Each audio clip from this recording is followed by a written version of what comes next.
We need to talk about stop killing games and how publishers are responding to this situation. As a long-time supporter of game preservation, I'm done with the excuse that it's too expensive to keep games alive. Let's talk about why this matters to all of us gamers. Once a game is gone, it's gone forever. It's not going to be there anymore. And we can take examples from like modern day, like very recent examples, like The Crew that came out in 2014.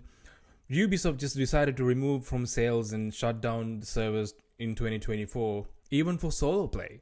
And there's no reason given. And same with games like Battleborn. A lot of you probably haven't heard of it or don't remember it, but it's a game that came alongside Overwatch, got shadowed by Overwatch, but that game is gone, no longer there. Same with Mirror's Edge Catalyst. I mean, you can still play the campaign, but the servers shut down. So yeah, a lot of games are affected in that similar fashion too. So it really does matter to preserve games, even if it's a bad, shitty game. I think we should be able to have the choice of a preserved game if someone wants to play it later on. If have access to that game down the line, even if developers stop supporting the game. Game Rant has dropped this article where they talk about this specific game publisher group saying the Stop Killing Games movement's proposal would curtail developer choice. So just having a quick look at who this video game publisher is. Video Games Europe. At a glance, they are more like a membership-driven entity that covers major video game publishers like Activision Blizzard, Epic Games, Embracer Group, EA, Bandai Namco, Ubisoft, Niantic. Niantic, if you don't know, is the people behind Pokemon Go, Nintendo, Riot Games, Sega, Roblox, Sony, pretty much like all the big hitters. Take-Two Interactive. Yeah, so they're all in there. ZeniMax, they're all in there. So obviously these guys are behind games like Call of Duty, FIFA, Halo, Super Mario, Gran Turismo, Assassin's Creed, Grand Theft Auto. So obviously most of these games involve a lot of these issues that we talk about when it comes to game preservation. So it's not a surprise that this video game publishing company or this entity, whoever they are, making these comments to counteract the movement. It's not surprising. Yeah, their excuse is that keeping servers alive or patching in offline models, it's too complex and costly. Yeah, but years ago, I don't know. I mean, people in their early 20s probably don't remember this, or even like younger probably don't remember this. But back in the day when I was young, when I was a kid, we could just play offline any game. You could just play offline, and you just have to hook up your computer to a LAN server, and you play with your friends. We played Warcraft and Age of Empires, Counter-Strike, through playable. They were all playable through LAN servers, and no internet needed. So it's not like companies have to invest on private servers or whatever hosting required to keep these games alive. We just managed it on our own. Halo multiplayer, you could play over LAN with no server dependency. So why can't that be applied to modern games today? That I don't know. To me, this is an excuse that just doesn't hold up.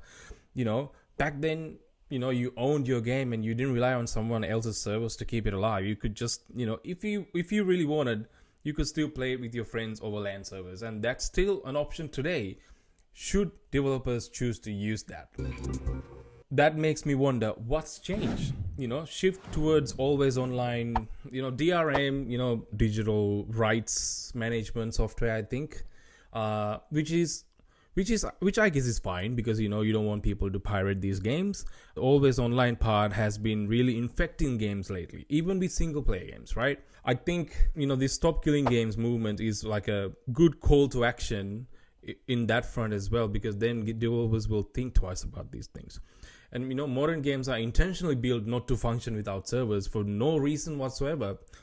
Think about games like Gran Turismo, single player game mode was unplayable during server maintenance, which is ridiculous. I remember there was a time period, I can't go back to a specific game, but there was this whole outcry from games when they required always online to be, I think it was back when Need for Speed started doing this, when EA started released a game, maybe it was Underground, I can't remember. Anyway, the game needed to be always online, and you had to log in and sign in to be able to play the game, even though it's just a single player, like, racing game that you just play on your PC or your console without anyone, but it still needed to be logged in, which was a huge issue back then. And eventually I think they cut it off, but this situation has sneakily come back into games, and there's not enough outcry to actually make it go away. So I think, same with, Diablo 4, Suicide Squad, Kill the Justice League, they require constant online connection, even solo. Even though, Suicide Squad, no one plays it anymore, I get it. But still, if you wanted to just, muck around in the Metropolis by yourself, you still needed an internet connection, which is bizarre. The irony is, even though these things are still mainstream, we still got modders and fans reviving games that publishers have abandoned long ago. Think about City of Heroes. These, fan run servers brought it back years after shutdown, right? And Battlefield 2142, I think. Yeah, I think I forgot what it's called. Project Revive, I believe it's called. This was revived by community, just Battlefield 2142. And then Star Wars Galaxies come to mind. This is still running via emulated servers thanks to fans.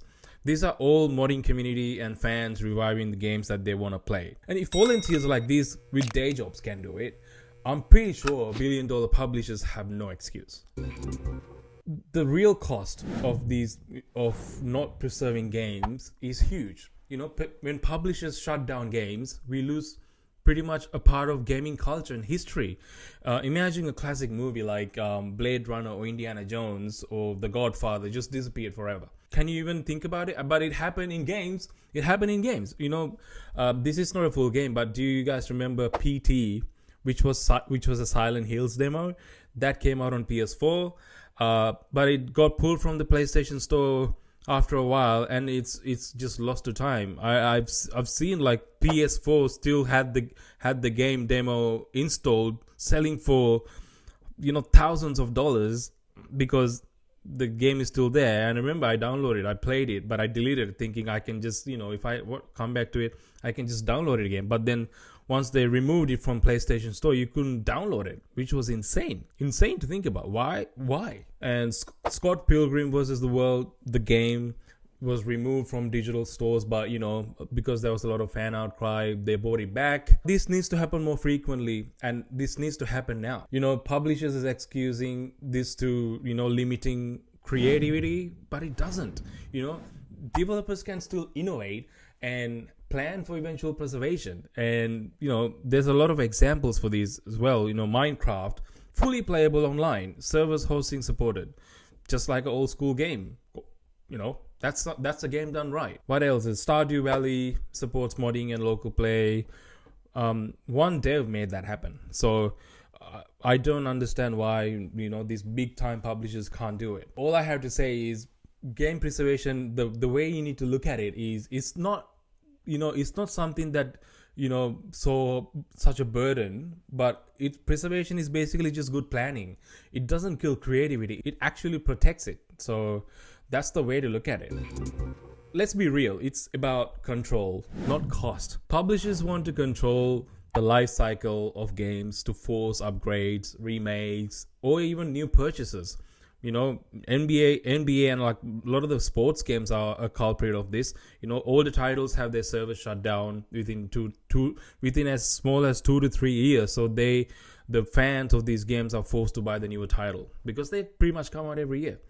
And older versions gets removed from digital storefronts annually. this is a weird situation. The weird situation with Overwatch, actually. Remember Overwatch 1, which you can't play anymore because it got merged into Overwatch 2? The weird things like this happen, and then there's no trace of all games anymore. This is not right. So they don't want to support preservation because they want you to buy the next thing instead, which is not fair for gamers at all. So game preservation, like I said, is essential for players' rights, and it's essential for game history. It's essential for long-term value of your purchases. We used to own games, and we can't even do that anymore. And the most recent example is Nintendo pulling this whole thing with the codes. You get your physical copy, which is just a code, key code, which you use to download your games. Their excuse is that it allows developers to make the game bigger that can't be included in a cartridge. I guess that is, like, I understand where they come from, but it still it still doesn't excuse the fact that you don't actually own your games anymore. You can't buy a copy of a game that you can keep. It all depends on whether or not you can download it from a store.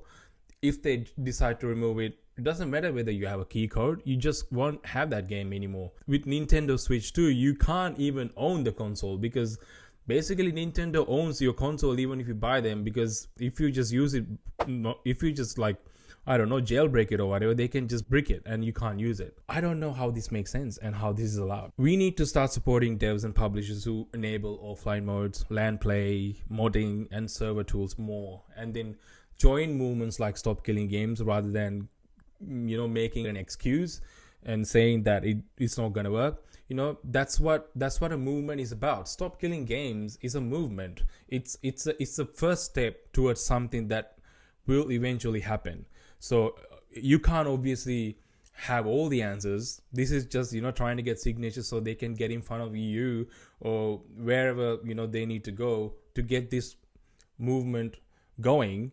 But if you feeling like, oh, how are they going to do it, blah, blah, blah. Yeah, of course, we're not going to have answers now, because that's what a movement is. You start the movement, you're moving towards the goal. So yeah, I think we all need to realize that and stop looking for all the answers in this situation and try to get behind this and then see where that goes. Because once you can get this going with enough backing, then you can start looking for answers and how we can approach it. And most likely it's going to be a compromise. It's not going to be a full-on preservation of all games, but we might get something out of it. So we need to speak out. We need to not hold back and push back before this becomes the norm. What do you guys think? If you have a different opinion, please let me know in the comments below. I would love to engage in this conversation with you more. If you enjoyed this video, drop a like and sub to the channel would be much appreciated. I love you all. I'll catch you in the next one.